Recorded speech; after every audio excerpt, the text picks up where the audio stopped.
Okay, so the next thing I'm going to do is take my adjustment tool and I'm going to define her eyelashes.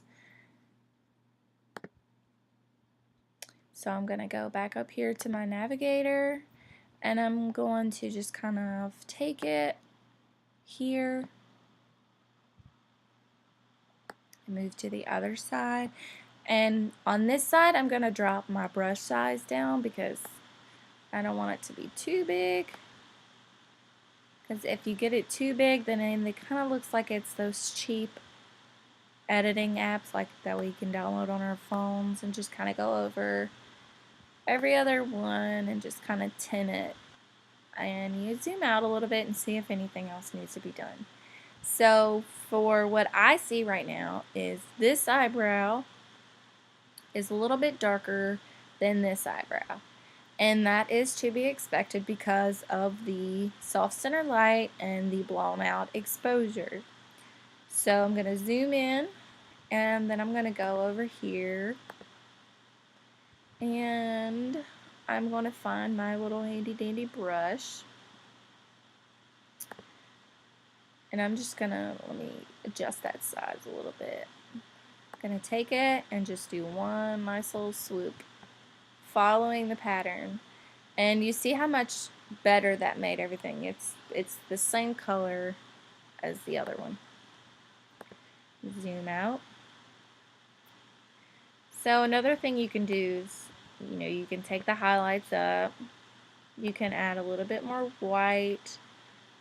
But yeah, one thing that's really important to remember is when you shoot, to have, like I said in the last video, to have your focal point on one of the eyes. It doesn't matter which side, because you don't want to have it focused down here on her chin and then her eyes be blurred out, because that would make for a terrible picture.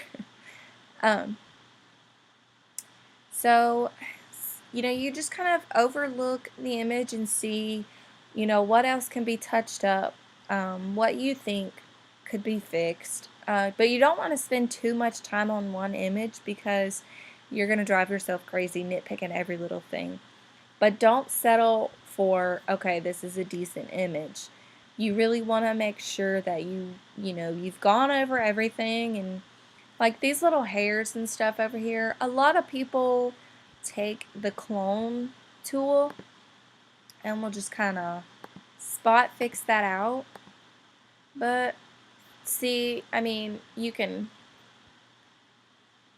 take that and adjust it and everything and kind of bring a pattern from somewhere else and cover it up. But I don't really like messing with all that because it just gets like, I just don't even care for it. So I'm just going to delete those. And I just really think that it adds character because the wind was blowing and those are all important details. But I'm going to take my other skin smoother brush and I'm just going to go over her skin one more time because I did sharpen the image, so some of those little tiny spots are coming out, and I'm just going to go over. Remember to blend, but you don't want to do it too much so that they look like a freaking cartoon character. And again, the clarity is all the way down. So once you're done, you always remember to click done. That's very important to remember. And you can adjust. I don't really like the warmth with this. I want to make it the cool urban feel. So I'm going to bring that temperature back down. And I also feel it really helps bring out the gray in her shirt and the blue in her eyes and the cool tones with the brick over here. It doesn't just look like a big red wall.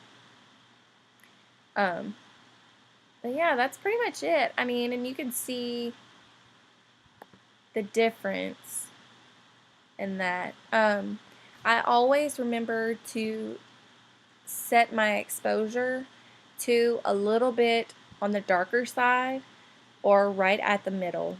And you always will have to adjust with your histogram wheel if you have one of those on your camera. I'm not sure if you do.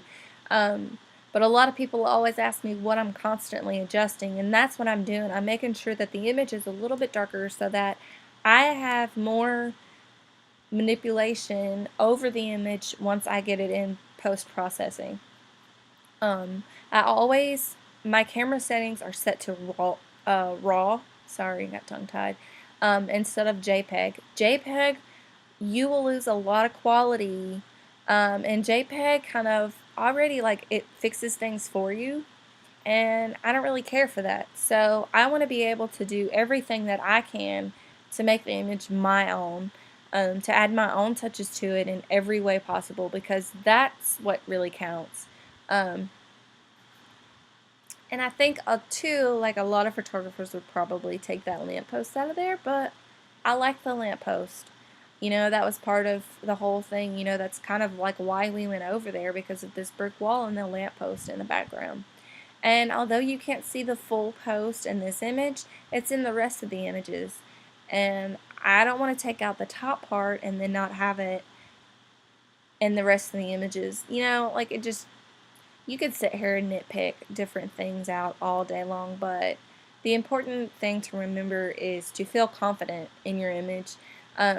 You won't always feel 210% confident, but when you transform an image and you overlook it and you say, okay, wow, this is a great image, that means it's ready and it's time to export.